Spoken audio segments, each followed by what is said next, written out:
15 14 আর 30 যোগ 59 by 36। High বন্ধুরা, আশা করি তোমরা সবাই ভালো আছো এবং সুস্থ আছো। আজকে আমরা ভগ্নাংশের যোগ অঙ্ক শিখব। এর আগে আমরা ভগ্নাংশ কাকে বলে, কত প্রকার এবং কি কি শিখে গেছি। তোমরা এখনো যারা জানো না তারা চাইলে আমার চ্যানেলে ভিডিও দেওয়া আছে, দেখতে পারো, তাহলে তোমরা একদম সহজে শিখে যাবে। আজকে আমরা ভগ্নাংশের যোগ অঙ্ক কিভাবে করতে হয় একদম সহজে শিখব। তাহলে শুরু করার আগে তোমরা এখনো যারা আমার চ্যানেলটি সাবস্ক্রাইব করোনি তারা অবশ্যই চ্যানেলটি সাবস্ক্রাইব করবে এবং সঙ্গে থাকবে পরবর্তী ভিডিওটি সর্বপ্রথমে তোমাদের মোবাইলে পাওয়ার জন্য। এবং অলরেডি যারা সাবস্ক্রাইব করে রেখেছো তাদের অসংখ্য ধন্যবাদ। তো বন্ধুরা, আমার ভিডিওটি যদি তোমাদের ভালো লাগে তাহলে অবশ্যই একটি লাইক, কমেন্ট এবং শেয়ার করবে। তাহলে চলো শুরু করা যাক।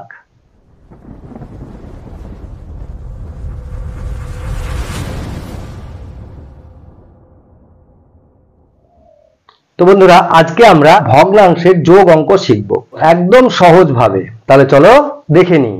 তো বন্ধুরা, আজকে আমরা ভগ্নাংশের যোগ অঙ্ক শিখব। দেখো, 3 এর 5 যোগ 2 এর 5 যোগ 4 এর 5। দেখো, 3 এর 5 যোগ 2 এর 5 যোগ 4 এর 5। এখানে দেখো হরগুলো সব সমান। যদি হরগুলো সমান থাকে তাহলে আমরা কি করব? হরগুলো সমান থাকলে আমরা যেটা হর থাকবে সেটা বসিয়ে দেবো নিচে। সবগুলো দেখো 5 আছে তাই আমি 5 বসিয়ে দিলাম। এবার এই উপরকারগুলো সব যোগ করে বসিয়ে দেবো। 3 যোগ 2 যোগ 4 সমান সমান, তাহলে 3 আর 2 5 আর 4 9, 9 এর 5। এবার যেহেতু লব বড় হর ছোট হলে এটা অপ্রকৃত ভগ্নাংশ, তাই আমরা এটাকে মিশ্র ভগ্নাংশে পরিণত করে নেব। ঠিক আছে, তাহলে 5 দিয়ে 9 কে ভাগ করব। 5 কে 5 বিয়োগ করে 4, তাহলে পেলাম 1/4 এর 5। বোঝা গেল? তাহলে যদি হর সমান থাকে, মানে সব হর এক, তাহলে আমরা কি করব? একটি বসিয়ে দেবো। হরে যা থাকবে সেটাই আমরা বসিয়ে দেবো। 5 বসিয়ে দিলাম। এইবারে উপরে যে সংখ্যাগুলো আছে সবগুলো যোগ করে বসিয়ে দেবো। যদি লব ছোট হয় তাহলে সেটাই থেকে যাবে উত্তর, আর যদি লব বড় হয়ে যায় তাহলে কি হবে? পূর্ণতে নিয়ে যেতে হবে, মিশ্র ভগ্নাংশ পরিণত করতে হবে। এটাই হলো একটি নিয়ম। এবারে দেখো, যদি হরগুলো বিভিন্ন হয় তাহলে আমরা কি করব?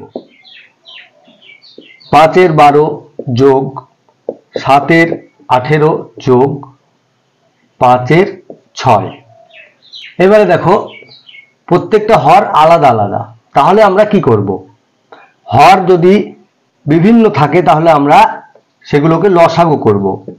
12, 18 এবং 6 এটাকে লসাগু করব প্রথমে। তাহলে 12, 18, 6 2 দিয়ে যাবে। 6 দুগুণে 12, 9 দুগুণে 18, 3 দুগুণে 6। এবার আমরা 3 দিয়ে দেবো। 3 দুগুণে 6, 3 তিরিখে 9, 3 একে 3। আর যাবে না, 2 3 এগুলো মৌলিক সংখ্যায় চলে এসছে, আর প্রয়োজন নেই। তাহলে এটা গুণ করে দেখি কত হয়। 3 দুগুণে 6, 6 দুগুণে 12, 3 12 36। তাহলে 12, 18 এবং 6 এর লসাগু পেলাম 36। তাহলে আমরা সমান সমান দিয়ে 36 নিচে বসিয়ে দেবো। এইবারে 12 দিয়ে 36 কে ভাগ করব। 12 দিয়ে 36 কে ভাগ করলে কি হয়? 3 3 12 36। 3 দিয়ে 5 কে গুণ করবো। 3 5 15 যোগ, দেখো হর দিয়ে লসাগুকে ভাগ করব, করে যে ভাগফলটা হবে সেটা দিয়ে লবকে গুণ করব, করে বসাবো। তাহলে হর দিয়ে ভাগ করলে 36 কে 12 দিয়ে ভাগ করলে 3 3 12 36, 3 দিয়ে 5 কে গুণ করলে 15, 3 5 15। ঠিক আছে, তাহলে হর দিয়ে ভাগ আর লব দিয়ে গুণ। 18 দিয়ে 36 কে ভাগ করলে 18 দুগুণে 36 2। এবার 2 দিয়ে লবকে গুণ করলে 7 দুগুণে 14। বুঝতে পারলে? আশা করি তোমরা বুঝতে পারছো যে যেটা আমরা লসাগু পেলাম, হরগুলো লসাগু করে বসিয়ে এবার আমরা হর দিয়ে ভাগ করব, করে ভাগফল দিয়ে লবকে গুণ করব, করে বসাবো। 18 দিয়ে 36 কে ভাগ করলে 18 দুগুণে 36, 2 দিয়ে 7 কে গুণ করলে 14, 7 দুগুণে 14 যোগ 36, 6 দিয়ে 36 কে ভাগ করলে 6 6 36, 6 6 5 30 বসে গেল। সমান সমান 15 14 আর 30 এর যোগ 59 বাই 36।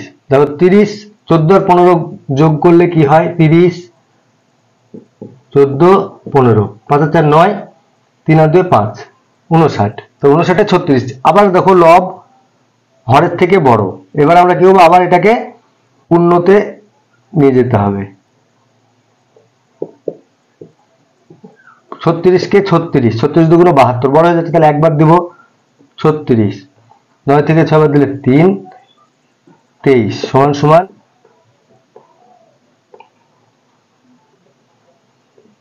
1 পূর্ণ 23/36, এটাই হলো উত্তর। বোঝা গেল? তাহলে আমরা যদি